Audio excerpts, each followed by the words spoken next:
Hello and welcome to another Dev Diary on Victoria 3. As always, we're going to be starting off with this lovely piece of artwork. It's again one we've seen before, but it's pretty beautiful, I'm not going to complain about seeing more artwork. So, what are we at today? What are we going to be talking about? Well, it is, of course, diplomatic actions. Fantastic stuff. So, hello and welcome to yet another Victoria 3 Dev Diary. Today we'll be continuing our talk about diplomacy, specifically on the topic of diplomatic actions, which are the means by which countries in Victoria 3 conduct diplomacy, build or tear down relations, and sign various kinds of agreements with each other. Diplomatic actions and how they work should be pretty familiar to anyone who's played pretty much any other Paradox Grand Strategy game. In short, a diplomatic action is a type of interactions carried out by one country towards another, and which sometimes, but not always, requires the agreement of the other party. If, like they say, if you played any other Paradox game, you'll be very familiar with this. Send alliance, send gift, improve relations, declare war. You know, it's in all of them. It's in all of them. As the exact requirements and effects of diplomatic action are unique to each type of action, this Dev Diary will mostly just be going over which actions currently exist in the game, but before we get into that, I want to briefly explain about the three distinct categories that all actions fall into and how they differ. So, we have instant actions. These are actions that are carried out immediately upon use and or acceptance, if acceptance is needed. They don't cost any influence capacity as they do not require maintenance. That's going to be things like a send gift, perhaps, if that one's going to be there. That'll be stuff like a declaration of war. That'll be stuff like maybe inherit your debt kind of thing. That kind of thing would probably fall upon that. So, ongoing actions are unilateral actions that are carried out over time by one party towards the other and can be cancelled by the first party. They have an influence maintenance cost, in which case only the first party is the one to pay it. Improving relations, that is something that goes on over time, so that will be an ongoing action. Can't think of any other kinds of ongoing actions right now, but I'm sure it'll have some in the Dev Diary down below. So we have Pacts, bilateral actions that are carried out over time as the agreement between two parties. If there is a maintenance cost, both parties have to pay it unless the agreement has a clear senior and junior partner, such as subject relationships. Both parties can break the pact off, though in some cases it may require the agreement of the other party. Subject relationships, yeah, that makes sense. Alliances, perhaps, would also be in this as well. An alliance would count as a pact. Guarantee may count as a pact, potentially.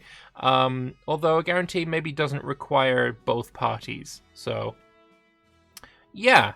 It seems like ongoing actions and pacts, the main difference there is going to be this is one way and this is both ways. That may be the case there. So, anyway, let's have a look at some of the actions available between two independent countries. So, targeting Transvaal, it doesn't say who this is from, but we've got improve relations, damaging relations, expelling diplomats, which we heard about in the previous Dev Diary, taking on debt, violating their sovereignty. This one I want to talk a little bit more about in a moment.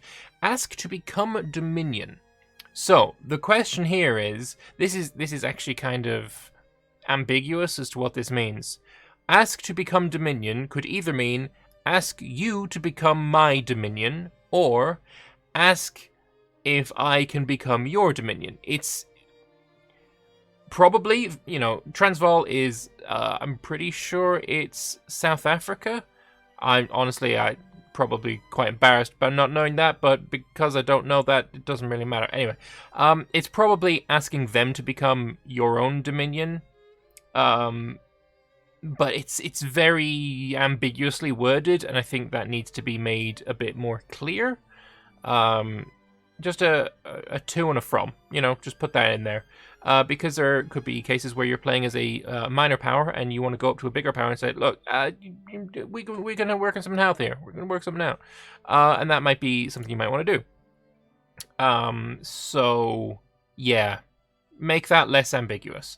We've got form alliance, proposing trade agreements, inviting to customs union, and joining customs union. This one's a lot better, right? This is not ambiguous at all. Invite to customs union. I have a customs union. I'm inviting you to it. Join customs union. You have a customs union. I'm joining yours, please. Makes sense.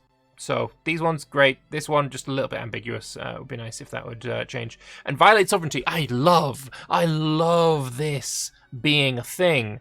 So one way in which I think this is amazing is because it's another nail in the coffin of the quote-unquote crackpot theory that One Power Bavarian came up with. That I don't like the theory at all. I really don't like it. But basically, the theory posits that there will be no armies on the map that you move around because micro-bad or something. If you want to go and see what the full theory is without me paraphrasing, go and watch it. It's a decent video. I like One Power Bavarian. I just don't like his ideas, or just this specific idea, I should say. But violate sovereignty makes me think that that's just another nail in the coffin of that particular theory, because this will be, I'm going to march my armies through your land. This is basically asking for military access. And I'm not sure whether, like, if they say no, can you do it anyway? I kind of want that to be the case.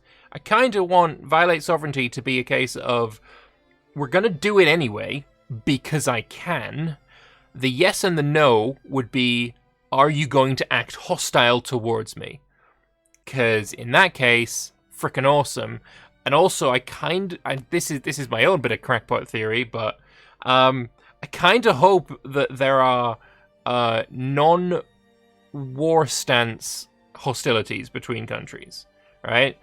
If there are skirmishes across borders, or say you're violating the sovereignty and they attack your army, but you're not necessarily at war. You are just having a bit of a scuffle, let's say. I kind of hope that's the case. And you know, if I am Germany and I'm violating the sovereignty of Belgium in order to invade France, well, Belgium could be like, without joining the war, just, sacking supply lines or attacking reinforcements and all this kind of thing could be something interesting.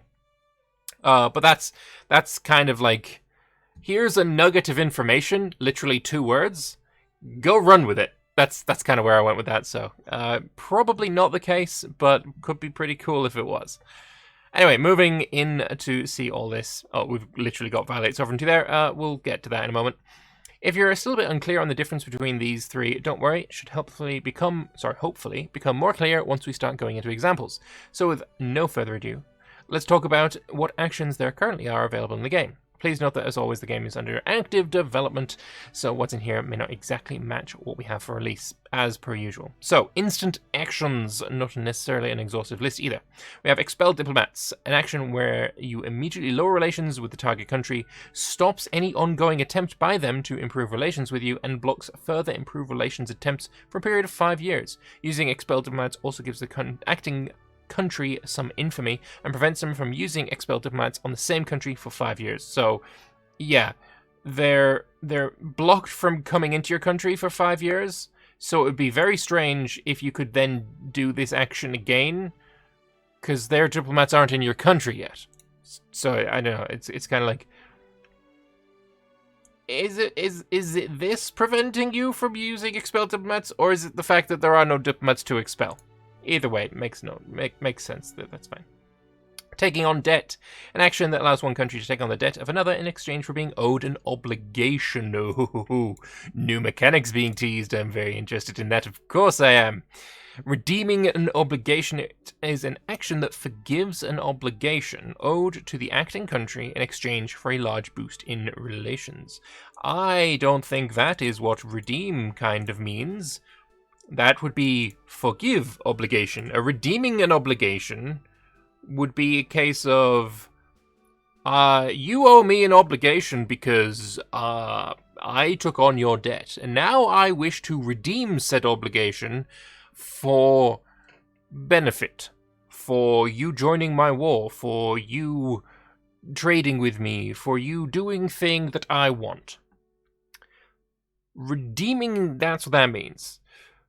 Redeeming it by saying, oh, you don't owe me anymore, I don't see that as redeeming.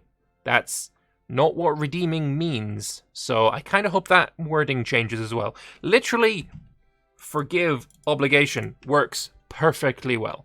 And it's like just one extra letter.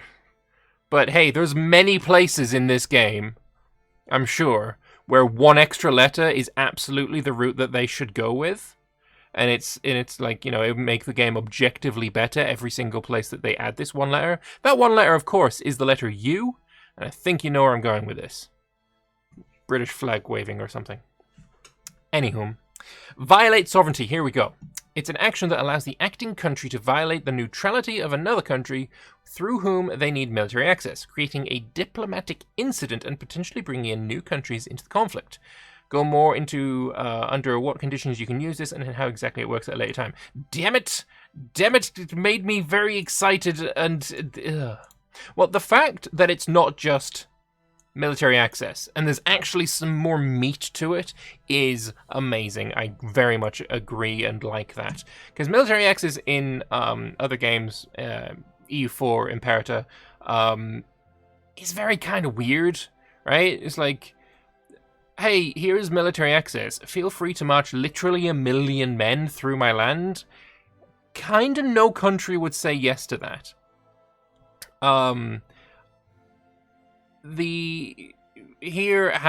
want military access. If you say no, we'll go to war. At least Imperator has that. Military access should be a big deal. It should be a big deal, and the fact that you're gonna get bloody diplomatic incidents out of this is delightful. I actually really, really like that. So, looking at the expelled diplomats here, Russia's unexpected attempt to build strong relations with the Ottomans is not being received well at the Sublime Porte. Sublime Porte is the Ottoman Empire. So, expelling diplomats, 30 relations go down. Ottoman Empire expels the diplomats of Russia, prevent all improving relations for 5 years, and there's 10 infamy on that. 10 infamy, it's to put it into context of Victoria 2 infamy. I'm going to use the point at which you don't want to go over. The point at which every other great power gets the containment CB on you, right? So for Vicky 2, it's 25. For Vicky 3, it's 100. So this is basically 10%. So it's like 2.5 infamy in Vicky 2, which ain't a lot. That's kind of not a problem at all. So yeah, it's noticeable. If it puts you over 100, then you clearly don't want to do it. But it's not the end of the world, so I'm totally fine with that. If this was the same infamy scale as in Victoria 2, 10 infamy being maths is huge, right? You don't want that. You don't want that at all. So, ongoing actions. We have improve relations, an ongoing action that slowly raises relations up to a maximum value of 50 out of 100. Costs influence to maintain, with the cost increasing if the target has a high rank. Okay, this is interesting as well. This is different to the way that improve relations works in any other Paradox game, right? If you have never improved relations, right, in any other game, right, you can improve your relations usually by 100. You can improve relations by 100. If you're at negative 500 because of like aggressive expansion, you can improve relations to negative 300. That's amazing. Improve relations in Victoria 3 is a little bit different because the action will slowly raise up relations to a maximum value of 50. So you could be at negative 10,000. I'm going a little bit with hyperbole there, but you could be on massive negatives. And you could, if you had the time, get that level up to 50. You can always get it positive no matter how negative it is, just by improving relations and being incredibly fucking stubborn about it. I like that a lot. That's really cool. That's a nice evolution of the mechanic that we've seen many times before in Paradox games. I like it. Damage relations, an ongoing action that slowly lowers relations to a minimum value of negative 50. Again, if you've got massive relations, you got the whole alliance thing going on, trade going on. He's, maybe they've gone to war and given you your cores back, and your relations with this person is like freaking huge, but you want to go to war with him as well, or her, whatever. Go to war with the country. But you can't, because you need to have a certain level of relations. I think it's below 20 is where you can start doing diplomatic plays, right? I'm pretty sure that is. I need to remember last week's Dev Diary. You would need to get to there, but you've just been given so much, and, you know, it's really hard to get the relations down. Well, first off, you could, you know, get this, -30 from expelling the diplomats. But then damaging the relations, you could do that, and over time, no matter how high your relations are, no matter if you have to go, you know, 200 or 300 relations, you can get it to -50, which is cool, 100 being the absolute minimum. You can't get there. You can never, with the improved relations and damaged relations, you can never get it to the absolute maximum, which I'm totally cool with. I think this is a fantastic evolution of the system, and yeah, I can see this being the standard going forward with other Paradox games. Lovely. And then we have Bankroll. It's an ongoing action where one country pays a part of its monetary income to another each week as direct subsidies to their state treasury. Literally subsidies. There's nothing new that I can glean from that one. So, the contest between Siam and Dainam for control of Cambodia led to a long-standing regional rivalry that sparked several wars in the early 19th century. So, Siam are actively damaging their relations with Dainam. Ongoing efforts to damage relations are at no progress at all. They get 10 progress every day and will result in mutual relations changing by -1 on the 11th of January 1836. So, every 10 days, you get -1. That's not bad. That's not bad at all. It's slightly lower than EU4, right? If you think about it, Vicky works in times of the day, right? There's 4 ticks every day. So a week is the same amount of ticks, roughly, as a month in EU4. So, you're going at about 7, maybe it's like maybe a third, maybe even a quarter of the speed of EU4. Obviously, it depends on diplomatic reputation and all that kind of jazz, but you're getting you're getting -1 every 10 days. That's a little over a month. If it's the same when you're improving relations, that it goes +1 in 10 days, then yeah, it's about a quarter to maybe a third as fast as an EU4 improved relations or damaged relations. It's okay though. Considering you can only get it to 50 or -50, it's probably fine. All right, cool. Let's move on. Non-subject pacts. Again, not an exhaustive list. We have Alliance. It's a diplomatic pact that allows 2 countries to help each other when attacked in a diplomatic play, even if they do not have an interest in the relevant area. More on this next week. We've already heard about strategic regions and having an interest in them, so that is what they will be talking about there. The other way that you could have you could get involved in a diplomatic play is having an interest in the region where this diplomatic play is being played out. So, alliances cost influence to maintain, with the cost increasing if the other party has a high rank. I'm wondering if the multiplayer meta here is going to be backroom alliances, where, yeah, we're allied, but I don't want to spend the influence right now, so ally me if a diplomatic play starts. Could be the case. We have a customs union. It's a diplomatic pact where there is a senior and junior partner and makes the junior partner part of the senior partner's national market instead of having their own market. Costs influence to maintain for the senior partner only, with the cost increasing if the other part has a high rank. These are basically your spheres of interest with regards to trade. Yeah, makes sense. The senior partner paying influence to maintain it is going to be a big part of the reason why I think, alliances are going to be need to know basis or need to have basis, because you're going to be wanting a big customs union, I would imagine. And if it costs influence to maintain with every single individual member, that could get quite pricey. So next we have trade agreements. It's a diplomatic pact that gives both countries competitive advantages when establishing trade routes in the market of the other country. Costs influence to maintain, with the cost increasing if the other party has a high rank.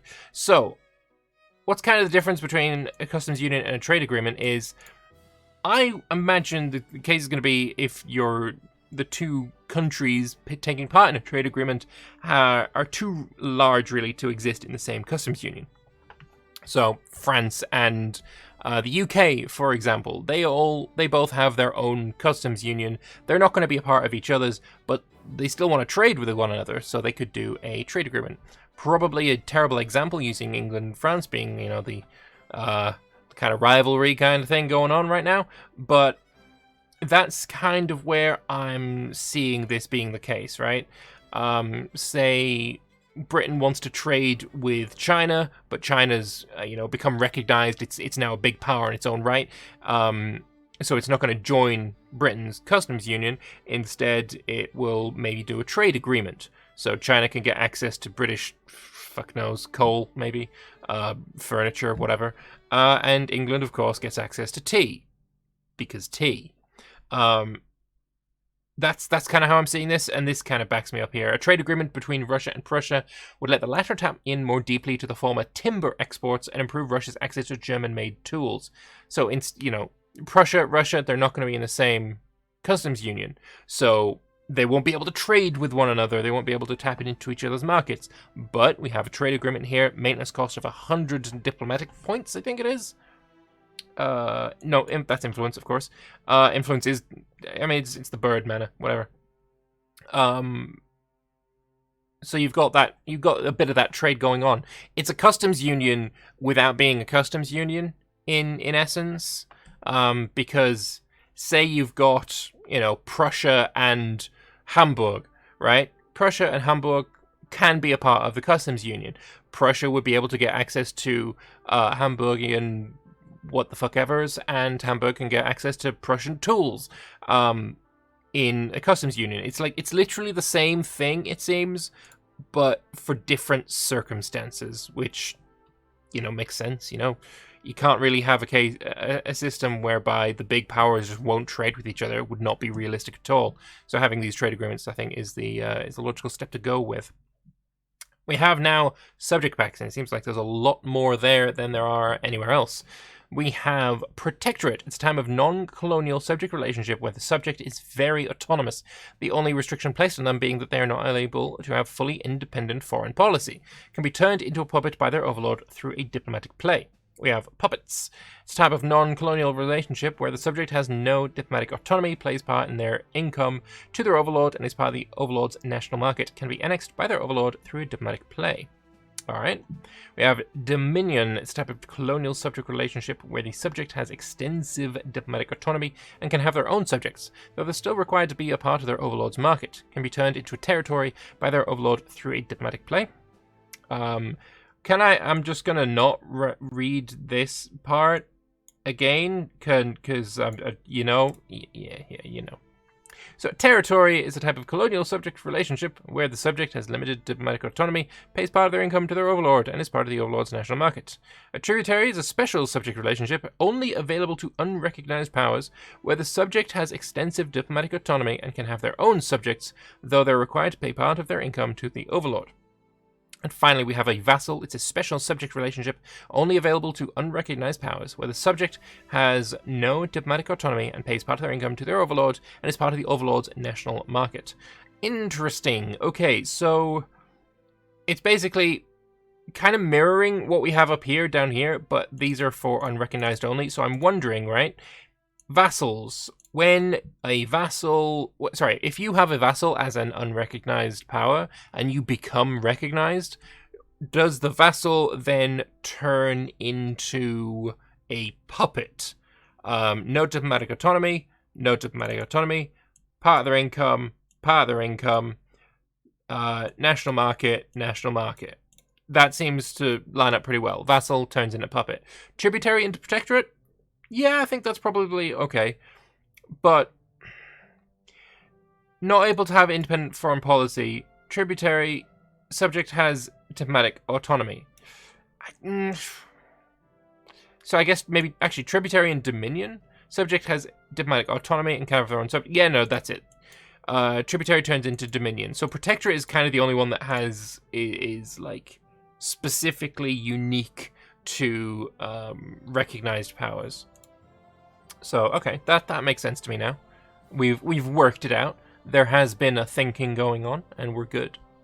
So, Afghanistan has no intention of becoming a Persian tributary peacefully, and Persia will have to resort to a threat of force if they intend to press the matter further.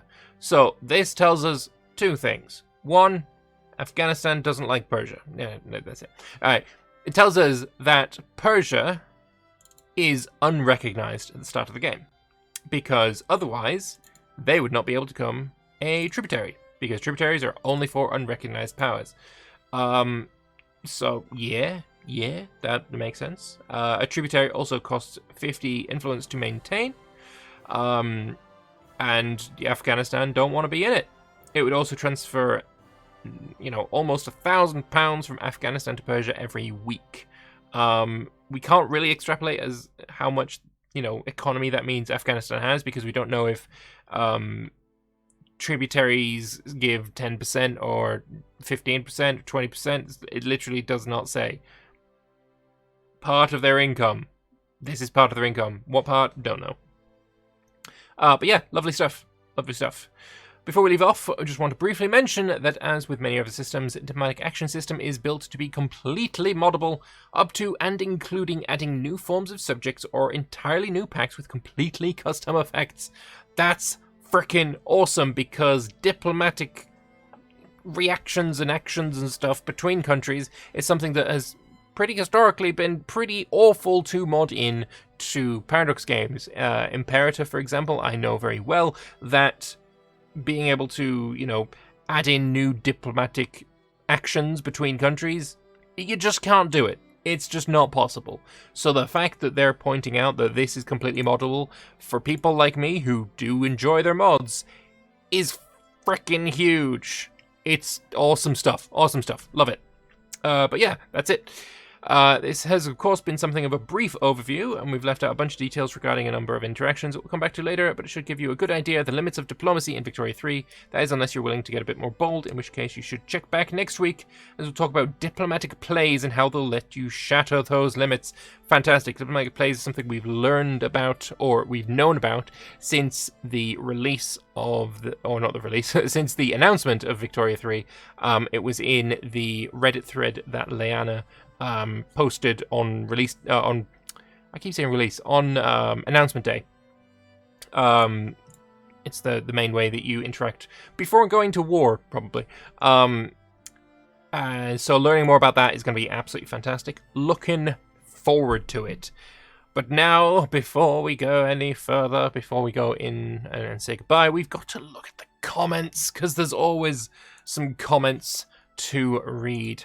So, how will the Zollverein, that is the Prussian Customs Union, I believe, having to pay upkeep for a dozen miners when apparently 25 is the minimum, would cripple minimum cost. He's talking about there the cost of cost and influence of maintaining a customs union vassal person. It would cripple Prussia's diplomacy without having special rules and cases for that. Even during Bruderkrieg, Prussia versus Austria, the Zollverein continued as before because it was so profitable for all members that nobody had any interest in stopping it. Costs can vary and always numbers are not final. The intent is for sure not for Prussia to have to use all its influence maintaining the Zollverein over sexy somethings. Over all the sexy somethings. Yeah, Sex Lauenburg, Sex Mecklenburg, Sex Saxonburg, Sex Saxony. Yeah. Okay, so there's not really an answer there, but do trust me. So, next up, it says here that tributaries and vassals are restricted to unrecognized powers. What happens if a nation becomes recognized? Yeah, no, we already figured this out. We had big brain moments, and we figured out what happens. They're automatically converted to the proper types of subjects. We big brained it. We big brained it. Will there be some sort of tab when we hover over they would not accept this proposal message, telling us why it's still a no, and so making it clear what we can do to change their minds? Yes. Alright. Bit confused. Why are protectorates classified as non-colonial relationships? Weren't protectorates some of the more common forms of colonial relationships? What exactly do you guys define as a colonial relationship? As there was no standardization of what different types of client states were called, we can't really map every type of subject name to every historical relationship. We chose to use Protectorate for the more generic subject type due to its widespread usage in the era. Alright. I saw favor. This is one of those places where the extra letter would make the game better. In one of the pictures, is that part of the obligation mechanics? Why signing a trade agreement would mean a favor, and who owe who? Favors and obligations are the same thing. They're being renamed from the former to the latter. Alright. Good! Because that's not how you spell favor, and this is acceptable. This is acceptable as a word. You know? I don't like this. Every time I see it, I say favor instead of favor, because it annoys me. And I am not going to stop. You can write in the comments, it's the way the Americans spell it. All you like. I don't care. I don't care. It's spelled wrong. I just realized that there is no guarantee independence diplomatic action like in EU4, which is concerning. Right, I'm going to stop you there, buddy, because we're going to scroll all the way up. Not necessarily an exhaustive list. Not necessarily an exhaustive list. And by the way, this is not necessarily an exhaustive list. Just saying, just saying. There are historical examples of this in the 19th century, most important being the guarantee of neutrality for Belgium, Luxembourg, and Switzerland. In fact, the guarantee of Belgian neutrality via the Treaty of London 1839 played an important role in Britain's entry into World War I, as it was a signatory to that treaty, as did Prussia, whose successor state German Empire violated it in an invasion of Belgium. Though one issue with guarantee independence as a diplomatic action, as implemented in EU4, in application to treaties with respect to EU4, is that it could be easily revoked and almost instantly. I'm not sure if that would make any sense, though any countries could, by the nature of their own sovereignty, renounce or denounce a treaty that they had signed, though not always without consequences, especially in the immediate kind. So, as mentioned, the list is not an exhaustive one. All of this because you can't read. Guarantee independence in some form is on the to-do list to implement. Just like to make sure that it's a little more than just something the guarantor can revoke at will, though. Fantastic. Yeah. Because the example given, the guarantee of Belgian neutrality. If Britain was like, nah, fuck this, there would be diplomatic ramifications. There absolutely would be. So, yeah, I mean, I disagree with your, reading comprehension, but I do not disagree with you that, there should be some kind of ramifications for cancelling a guarantee of peace or a guarantee of independence. Absolutely, totally agree. And it's very nice to see that whoever responded to this, whether it was Wiz or one of the others, is in agreement there. Fantastic. Moving on. So we know dominions can be turned into territories. I think you mean tributaries. But can tributaries be turned into dominions? Can dominions become protectorates if they stop being colonies? I'm just thinking about the increasing autonomy Britain gave to its many colonial subjects such as Canada, Australia, and New Zealand over the course of the mid to late 19th century and early 20th century until they became de facto independent in almost all matters except foreign affairs.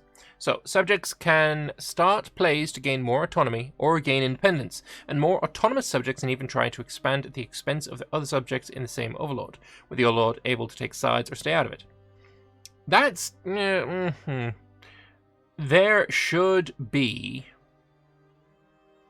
It says here, the subjects can start plays to get more autonomy.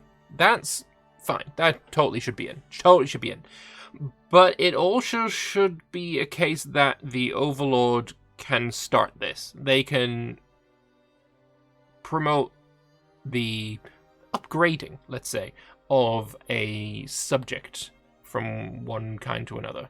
Alright, it shouldn't just be about the subject. It shouldn't just be, the subject's... There's a word for this. There's a word for this. Not innovation. The word is... can't remember. But yeah, it shouldn't just be down to the subject. I think the Overlord should be able to start this as well. Will the country that was attributed to two countries, like Ryukyu, be represented? I think there should be some countries where a protectorate of great powers, but made tributary to the King dynasty. There are currently no mechanics for dual overlords. No. Okay. Fair enough.